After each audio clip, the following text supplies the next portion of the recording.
আলোচনা থেকে? আচ্ছা, এখানে কিছু আজকে যে আলোচনা হয়েছে এই আলোচনা থেকে একটা কুইজ দিয়েছেন ওনারা, অর্থাৎ আলোচনা থেকে কিছু প্রশ্ন আপনাদেরকে জিজ্ঞাসা করা হবে।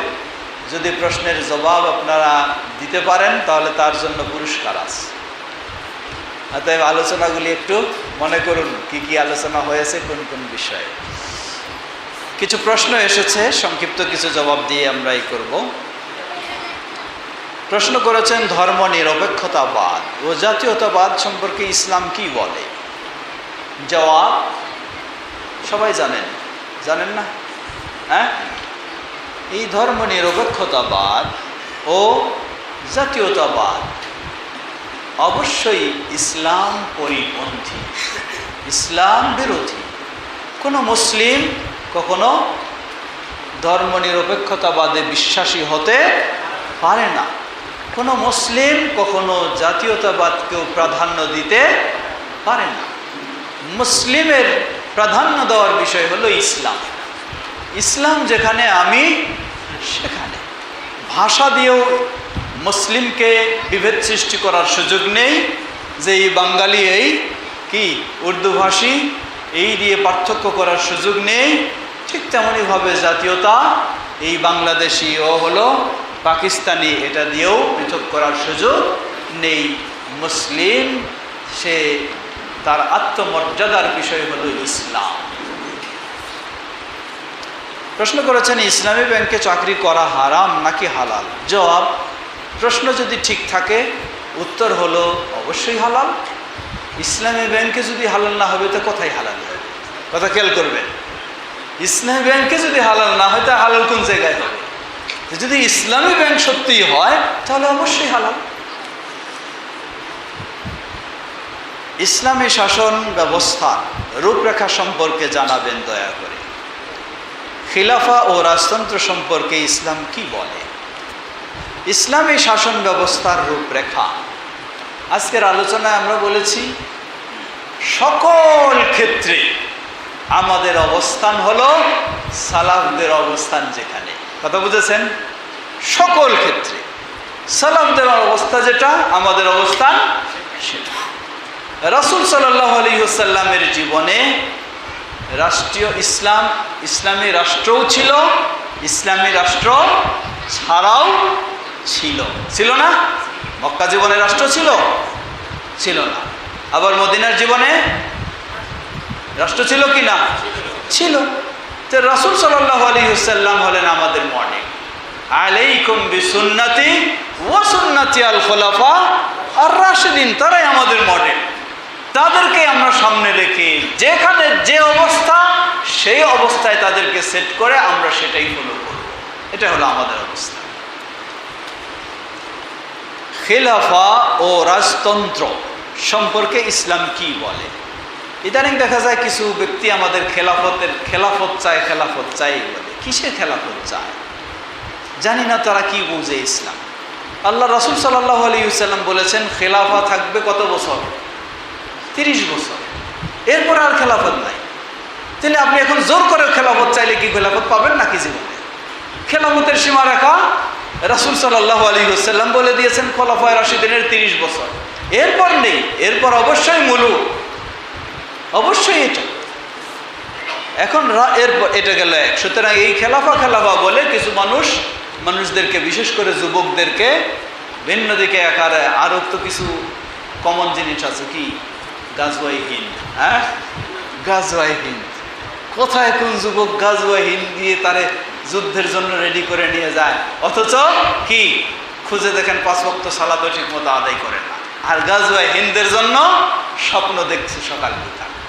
নিজের আকীদা একেবারে বিষাক্ত আকীদা পোষণ করে, সেটাও সংশোধনের কোনো চিন্তা নাই। যেটা সে শতভাগ স্বাধীন, আর চিন্তা নিয়ে বসে আছে যেটা তার দায়িত্বই নয়, সেটা নিয়ে বসে আছে। রাজতন্ত্র, এখানে একটু ভাববেন রাজতন্ত্র কি জিনিস। কিছু মানুষ আছে খালি কোনোভাবে সৌদির বিরুদ্ধে একটা চিন্তার একটা পথ বাইর করে দেওয়া। কি পথ? সৌদি হলো রাজতন্ত্র। মনে রাখবেন সৌদি রাজতন্ত্র স্বীকার করি। আপনি কি গোটা পৃথিবীতে এমন কোনো দেশ দেখাতে পারবেন যেই দেশে যতটুকু পরিমাণ সৌদিতে ইসলাম আছে এতটুকু পরিমাণ কোনো দেশে ইসলাম আছে? পারবেন না।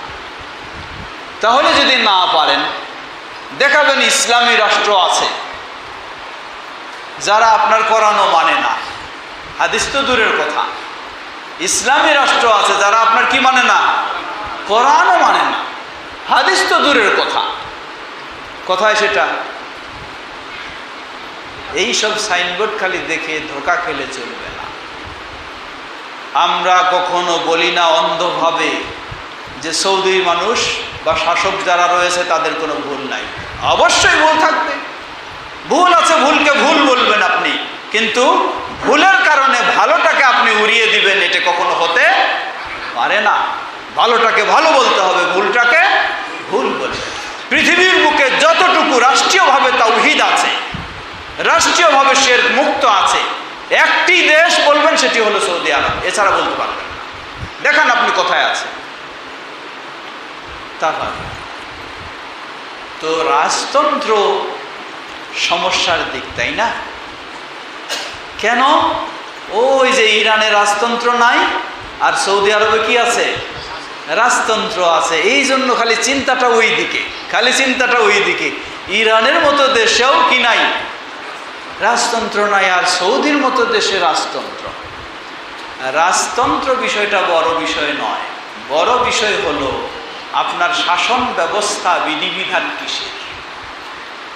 ইসলামী রাষ্ট্র নাম দিয়েও যদি শাসন ব্যবস্থা মন গড়া আপনি করে থাকেন, আর রাজতন্ত্র নাম দিয়েও যদি শাসন ব্যবস্থা কিতাব সুন্নাহর হয়ে থাকে, তাহলে ওই রাজতন্ত্র হাজার গুণে আপনার ওই ইসলামী রাষ্ট্রের চেয়ে ভালো আছে। ইসলামী রাষ্ট্র নাম দিয়ে নাই তাদের সেখানে কোরআনও আপনার মানে না, হাদিস তো দূরের কথা। সাহাবীদেরকে কাফের বলে বিশ্বাস করে, অধিকাংশ সাহাবী তাদের কাছে, শিয়াদের কাছে কাফের। যারা আবু বকর রাদিয়াল্লাহু আনহুকে খলিফা পর্যন্ত স্বীকার করতে রাজি নয়, ওমর রাদিয়াল্লাহু আনহুকে খলিফা পর্যন্ত স্বীকার করতে রাজি নয়, ওসমান রাদিয়াল্লাহু আনহুকে খলিফা পর্যন্ত স্বীকার করতে রাজি নয়। কিসের ইসলাম আপনার এটা? ওই শিয়াদের চিন্তা নিয়ে শুধু খালি সৌদির বিরোধিতা করতে। মনে রাখবেন, সৌদির বিরোধিতা কয়েক শ্রেণী করে। এক শ্রেণী যারা হলো ইসলাম বিদ্বেষী, তারা তো করবে। তারা জানে পৃথিবীতে যদি নির্ভেজাল কোথাও ইসলাম আছে, সেটাই কোথায় আছে? মক্কা মদিনার দেশে আছে।